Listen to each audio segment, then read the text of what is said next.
The sun was beginning to set, casting soft golden hues across the small, quiet village nestled between rolling hills. A gentle breeze whispered through the trees, carrying the scent of wildflowers and fresh earth. In the far corner of the village stood an old stone cottage, its ivy-covered walls blending with the lush greenery around it. Inside, by the warm, flickering light of the hearth, sat a man, older now, with a weathered face that told stories of hardships and triumphs. His name was Elias. His once youthful eyes had been clouded by years of struggle, but there was a spark of something deeper within them, a quiet wisdom that came from surviving the worst life had to offer. A young man, no older than 20, sat across from him. His clothes were ragged, his face tired from long travels, but his eyes were full of hope, as if he carried the weight of his dreams on his shoulders. His name was Finn, and he had come seeking help, searching for a way to change his fate. "I've heard stories of your life, Elias," Finn said, his voice shaky but respectful. "They say you once lived like me, poor, without a future. But now you have everything. You run a farm, you own this house, you live without worry. How did you do it?" Elias leaned back in his chair, his eyes narrowing as he glanced at the fire, watching the flames dance and crackle. A long pause filled the air, and for a moment, the only sound was the wind brushing against the windows.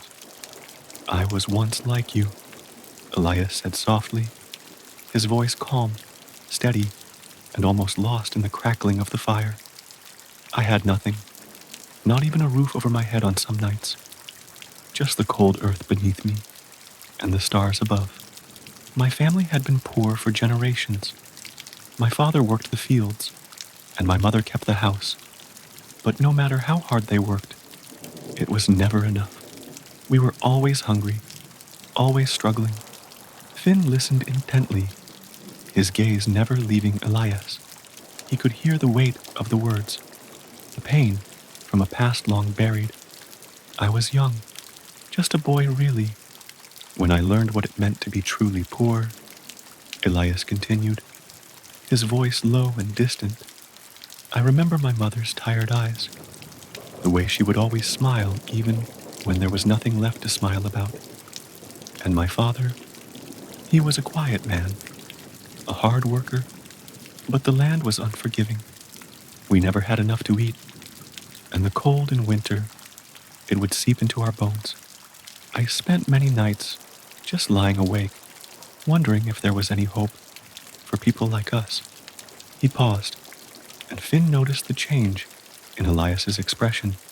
It was as if the fire had begun to stir something inside him, something long forgotten. "I found my escape in books," Elias said, with a faint smile. "Books about faraway places, about adventures, about people who had nothing and yet found their way to something better. And I dreamed. I dreamed of a life that wasn't bound by the poverty I had been born into." Elias stood up slowly and walked to the window, staring out into the fading light of dusk. The air seemed to hold its breath as he gathered his thoughts. "One night, during the worst of it, a stranger came to our village. No one knew who he was or where he had come from, but he had an offer. He said he could change a man's life if that man was willing to work for it. He wasn't offering money or riches, but something far more valuable, knowledge, the kind of knowledge that could transform a person's destiny. I didn't know then, but I believe now he was sent to me, to show me that hope was never truly lost." Finn shifted in his seat, feeling the weight of Elias's words. "Did you take his offer?" "I did," Elias replied, his voice heavy with the memory. "But it wasn't easy. The work he asked of me was not the kind of work I had known. It required patience, discipline, and learning to see the world not as it was, but as it could be. I spent years with that stranger, learning from him, and in time, the work I did paid off. The land became fertile, the crops flourished, and I began to build my life anew. Elias turned back to Finn, his eyes now sharp, clear with understanding. But that stranger, he vanished as quickly as he had appeared. No one ever saw him again, and to this day, I wonder if he was real or just a figment of my imagination, sent to give me a chance when I was ready to see it. Finn was silent for a long moment. He had come here seeking help, seeking a way out of his own struggles.